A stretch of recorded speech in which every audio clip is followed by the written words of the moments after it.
Buenas noches, pues nada, aquí me he decidido a hacer una pequeña introducción a lo que es el Digital Socket Shield, que viene a ser la técnica de Socket Shield Technique descrita por Ucele, pero lo que el componente diferencial es que le añadimos las impresiones digitales el mismo día de la cirugía. Voy a compartir con vosotros algo que ya vengo presentando en algunos cursos, en algunas charlas, y bueno, para ver si qué os parece y para recibir vuestro feedback. Simplemente es algo que llevo haciendo ya un par de años, tengo ya algunos resultados, estamos haciendo un estudio de seguimiento y bueno, al final os daré mis conclusiones, pero bueno, que es una técnica pues que está teniendo bastante controversia, sobre todo en las redes sociales. Para empezar me gustaría hacer una introducción a la biología, es decir, a la historia de lo que es el alveolo, ¿no? de lo que es qué pasa cuando hacemos una extracción. Esto fue muy bien descrito por Kadaropil en el año 2003 en extracciones en perros, donde se veía que el primer día pues aparentemente únicamente teníamos un coágulo y después a partir del tercer día pues empezábamos a tener ya un tejido de granulación que se iba convirtiendo en una matriz desorganizada y poco a poco se iba mineralizando hasta convertirse en lo que es un hueso pues maduro, ¿no? Esto todo, después de la extracción, lo que va a pasar es que va a haber unos cambios dimensionales, y aquí nos aparecen en el año 2005 los artículos de Araujo y Linde en que ellos nos confirman que efectivamente lo que es el bundle bone, que es este hueso que depende directamente del ligamento periodontal y la vascularización del ligamento, desaparece en el momento en que hacemos la extracción, con lo cual esto va a provocar normalmente un colapso de la tabla vestibular, que es lo que nosotros pues podemos observar en estas histologías felizmente hechas en perros.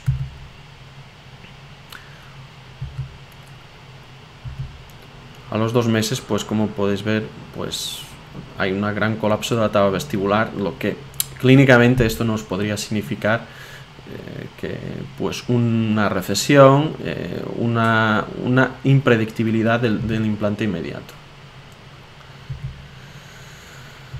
Pero ¿qué clase de cambios dimensionales podemos ver esto a nivel clínico? Pues en el año 2003 SROP nos ha hecho un artículo bastante completo. Si lo leéis veréis que es un artículo bastante largo, basado en radiografías y en modelos de escayola, en lo que él ha visto que los principales cambios vienen a ser el primer año. Es decir, nuestro primer año es donde vamos a ver los principales cambios dimensionales, en el que se pierde la anchura hasta un 50%. Y 2/3 de ese 50% se pierde en los 3 primeros meses, con lo cual ya nos estás dando una información valiosa de lo que nos puede pasar en los primeros 3 meses después de una extracción. Pero lo que pasaba es que empezó a haber pues la creencia que quizás se podría de alguna forma evitar que esa remodelación o sea pasara. Hay algún artículo, yo he recogido este de Nevins, quizás no sea el mejor, pero sí que es bastante explicativo en lo que dice hacer una preservación alveolar o no.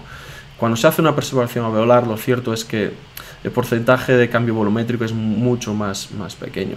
Hay bastantes más artículos, Yasela 2003, tenemos el de Jung de 2012, hay muchísimos artículos sobre la preservación alveolar y en el que todos casi hay consensos, y así lo dicen las revisiones sistemáticas, que si utilizamos una preservación alveolar el cambio dimensional va a ser menor. El caso del artículo de Yasela es un caso aparte en el que incluso hay un incremento de volumen, pero esto ya os recomiendo que lo leáis y que tengáis y que seáis críticos. Aquí vemos pues lo que son los cortes de los CBCTs que de aquel tiempo pues que se veía el cambio volumétrico.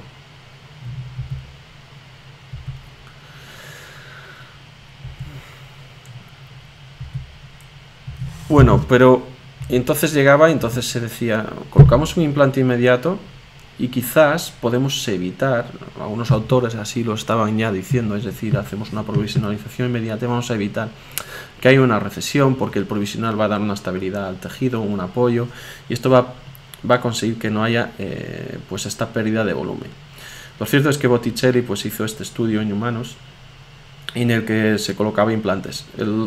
A los 4 meses abría y lo que ha visto es que había una pérdida horizontal de 56% y una reabsorción de la cresta a nivel vertical de 0,3 y del lingual a palatino de 0,2. Entonces empezó lo que fue la batalla de los implantes inmediatos. Araujo y Linde en el 2006 publican un artículo en el que efectivamente las histologías que nos enseñan es que la pérdida de la tabla vestibular es increíble. Lo que ellos al final concluyen, dicen que hay que tener muchísimo cuidado al hacer implantes inmediatos porque la reabsorción de la cresta puede ser que se provoque una reabsorción de la cresta. Este artículo está bien, ha sido algo pionero, pero tenemos que ver otros artículos. Y 2 años después, Blanco, de la Universidad de Santiago, pues hace lo mismo, pero con implantes más estrechos y en condiciones de flapless y con colgajo y sin colgajo. Lo que ha pasado es que sí se ha visto una pérdida de hueso, normal por la extracción. Sí se ha visto también que esa pérdida, pues esa recesión era menor cuando se hacía una cirugía flapless sin colgajo, pero lo que no se ha tenido son los números que habían tenido en los estudios de Araujo, con lo cual la conclusión no fue tan fatal como para el implante inmediato.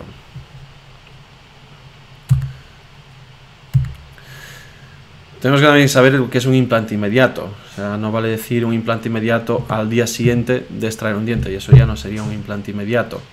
Armelle pues nos hace esta clasificación en el que efectivamente tipo 1 sería el mismo día de la cirugía se hace el implante.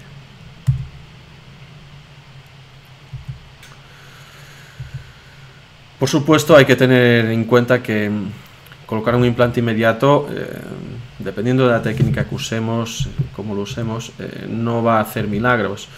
Y hay algo que es biológicamente, pues tenemos que tener en cuenta que siempre va a pasar. Si no existe hueso interproximal, no vamos a tener papila. Con lo cual, si ese pico de hueso interproximal no existe, no va a haber el milagro de la regeneración de ese pico. No vamos a conseguir regenerar. Con lo cual ahí tenemos que informar a nuestro paciente que sus expectativas tienen que ser las que nos permita la biología. Es decir, no hay pico de hueso interproximal, aquí no vamos a tener papila. Bueno, entonces aquí llegamos a un concepto de socket shield. Lo que viene a ser es, si cuando perdemos el diente es cuando perdemos el volumen, ¿por qué? Esto fue la presunción que tuvieron Hürzeler cuando la hipótesis que formularon fue ¿por qué no dejar un trozo de diente, colocar al mismo tiempo el implante? Así de esa forma preservamos esa zona del ligamento periodontal, vamos a preservar el Vandelbone y lo cual vamos a preservar el volumen. La hipótesis es buena, tiene fundamento biológico y científico, con lo cual fue lo que hicieron. Hicieron experimentación en animales y también en personas. Aquí lo que os estoy enseñando es cómo lo estamos haciendo de protocolo, es decir, colocamos el implante, hacemos un escaneado intraoral con el TRIOS, lo enviamos al centro a producir a FIBO y FIBO nos entrega la corona provisional en PMMA en 72 horas. A los 4 meses hacemos la impresión definitiva. Vamos a ver un pequeño caso de un premolar en el que llega pues en estas condiciones que le damos como pronóstico imposible, ya que la fractura horizontal pues subgingival, ya varias veces se ha cementado aquí el perno-muñón que lleva el paciente y se decide hacer un implante post extracción. Lo primero que hacemos es la hemisección de la raíz. Esta hemisección la hacemos con muchísimo cuidado, con una fresa, con mucha irrigación. Extraemos la raíz palatina y antes y después vamos a reducir lo que es ese fragmento. Ese fragmento lo reducimos unos 2 milímetros subgingival. Ten en cuenta que normalmente suele estar unos 3 milímetros, debe haber unos 3 milímetros de margen gingival hasta el hueso.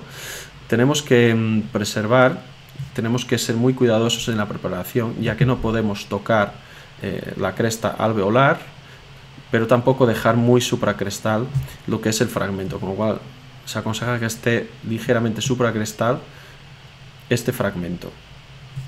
Después de tratar el fragmento y dejarlo ya preparado, lo que vamos a hacer es colocar el endogain. El endogain fue utilizado originalmente en el protocolo Urzeller, cuando en la publicación del año 2010, aunque Baumer y posteriormente también Kahn no están utilizando el endogain. Con lo cual, ya en los artículos posteriores a Urzeller ya no se está utilizando el endogain. Clínicamente, lo que se ha visto en la utilización de endogain, por lo menos es lo que yo he percibido, es que cuando se realiza con endogain hay una mejor cicatrización a las 72 horas de que lo que es el tejido blando. Es normal porque son factores de crecimiento, son proteínas, o sea que es lógico pensar que eso pasa. Colocamos el implante, muchas veces el implante queda en contacto con el fragmento y a veces no. En principio esto no debería de ser un problema. Lo que sí, a nivel histológico, lo que se ha visto cuando se utiliza endogain y no se utiliza endogain es que aparece un cemento celular y celular, y cuando no se utiliza endogain lo que se forma es hueso entre el fragmento y el implante. Por protocolo estamos haciendo mediciones Ostel, en lo que vemos es que la medición Ostel sea superior a 60. Cuando es superior a 60, lo que hacemos es que podemos hacer una provisionalización inmediata. Si no es así, lo que tenemos que hacer es hacer una carga diferida. Inmediatamente colocamos el poste de escaneo, hacemos un escaneado intraoral con el TRIOS y enviamos al centro de al diseño al laboratorio. Aquí podéis ver que cómo es el procedimiento paso a paso.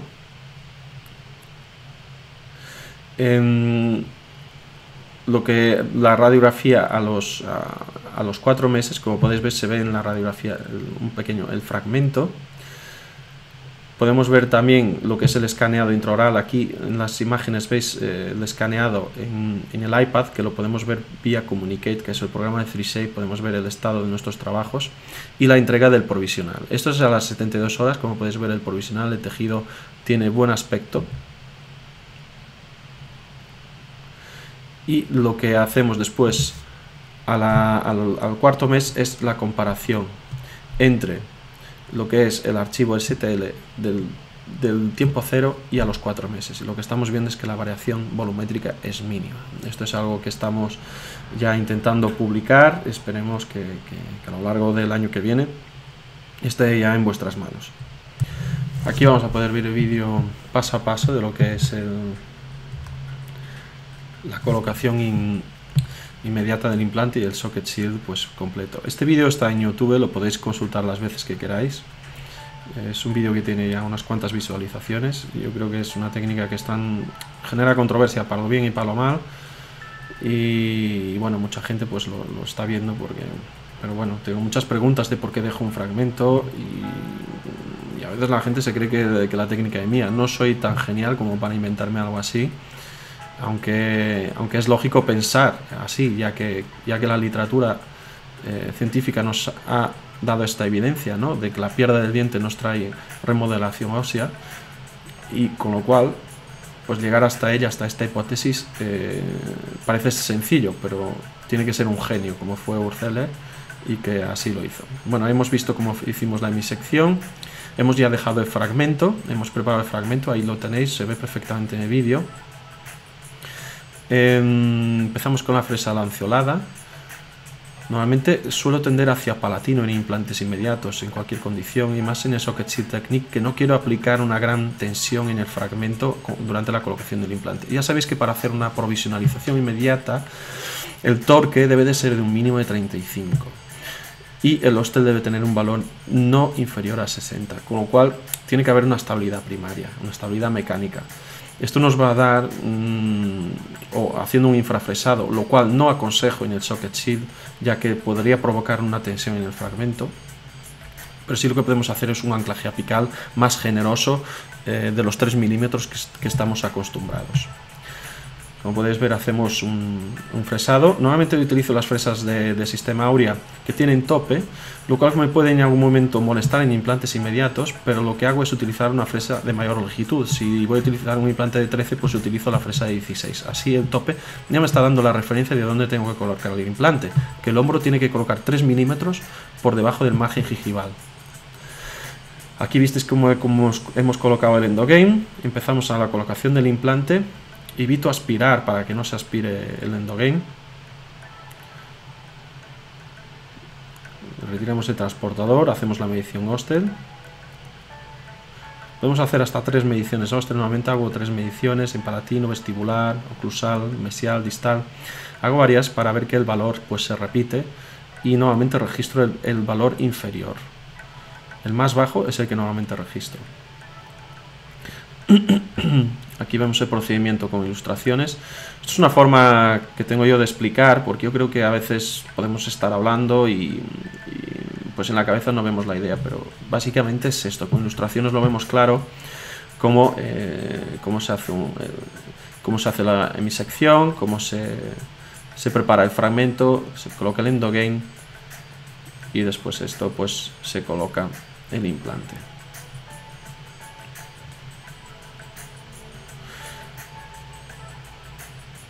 El implante, como os he dicho, intento evitar mucha tensión en el fragmento porque este se podría desplazar si aplicamos excesivo torque. Aquí de hecho en la ilustración lo vemos muy pegado al fragmento, no debería de ser así, tiene que ser más ligeramente hacia palatina. Colocación de un pilar, el pilar intermedio, que esto ya lo explicaré en otro día, por qué utilizo siempre un pilar intermedio. El escaneado, como veis nos salen estas imágenes. El escaneado, pues yo tardo más o menos 1 minuto en hacer un escaneado de lo que es una hemiarcada. Como podéis ver, está infraoclusal el provisional. Esto normalmente a Daniel Carmona, que es mi protésico, le digo que 2 milímetros inferior a plano oclusal porque no me interesa que haya ningún contacto, únicamente tiene una función estética y una función de manipulación de perfil de emergencia. Este provisional es en PMMA, realizado en CAD/CAM, con lo cual se controla hasta el más mínimo detalle el diseño del perfil de emergencia. Una vez pasado 4 meses, se obtiene este perfil de emergencia. Este perfil de emergencia es muy característico cuando utilizamos PMMA. PMMA, lo que es cuando es trabajado bajo circunstancias industriales, tecnología CAD/CAM, pues lo que vamos a poder ver es que el acabado hace que nuestro tejido pues cicatriza alrededor de este provisional y tengamos estos perfiles tan estables y que parecen pues bastante armónicos. Una vez más vamos a hacer una toma de impresión definitiva porque necesitamos el perfil de emergencia, con lo cual la primera impresión que hacemos al retirar el provisional es la de perfil de emergencia. Eso es importantísimo, ya que el perfil de emergencia se empieza a colapsar y el primer registro que tenemos que tener es el de perfil de emergencia. Una vez tenemos el registro del perfil de emergencia, ponemos el scan abutment para hacer la posición del implante.